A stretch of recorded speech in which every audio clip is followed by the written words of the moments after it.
Kim!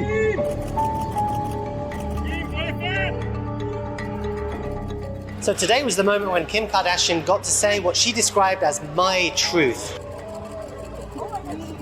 It's her version of events of what happened that night in 2016 in the confines of her hotel. It was really quite traumatic at times, and she described the terror that she'd felt as these two masked men burst in. They stomped up the stairs. She thought at one point that she was going to be raped. A man pulled her along the bed, and then after that she thought she would be killed. She said a silent prayer to herself, thinking of her family, her friends, and her sister.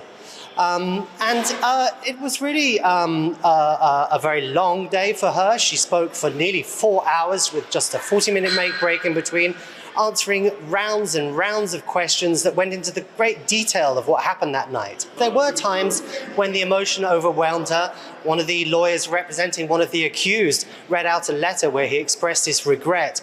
There she had a paper towel which she used to wipe her nose, seemingly wiping away tears. But otherwise she dealt with all of the questions with aplomb, I thought. It was, it lasted for such a long time. By the end of it, the fatigue was starting to show. She asked for a chair, and she was able to sit down for the last questions.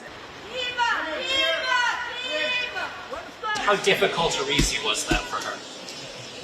I'm not sure that it was that difficult. I think she was very generous about it. It's a hard thing to ask somebody to forgive a violent crime. And make no mistake about it, it was a very violent crime. She was essentially naked, bound on a bed. Strange men are touching her. They're pulling her. She thinks in her mind that she's being raped or murdered. And so you try to have, generosity in your heart. And someone asks you point blank, please forgive me for what I did to you. And she did. But deep inside, she's still their victim. Well, Kim Kardashian was able to explain about how this night in 2016 changed her life. Paris had been a city that she'd loved. She walked around at 3 or 4 o'clock in the morning, going window shopping, sometimes stopping for hot chocolate. All of that's finished now. She talked about how she has a phobia of going outside, how she lives with 4 to 6 security guards at home. I think it was, a heroic effort on her part. Obviously, she testified this was a devastating experience for her.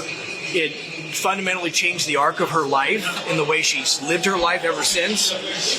She was so distraught at the time that she was not even able to come back here and to be in Paris, a city that she's always loved and felt very free and comfortable with. But I think she was very committed to it for a variety of reasons, including the fact that she herself wants to follow in her father's footsteps, become a lawyer. Well, this is a jury trial here in France, and so it's going to be to the members of the jury who will then be weighing all of the evidence, and that evidence still hasn't finished coming. There are more hearings tomorrow, there'll be more hearings in the days ahead, and the verdict is not expected before the end of the month.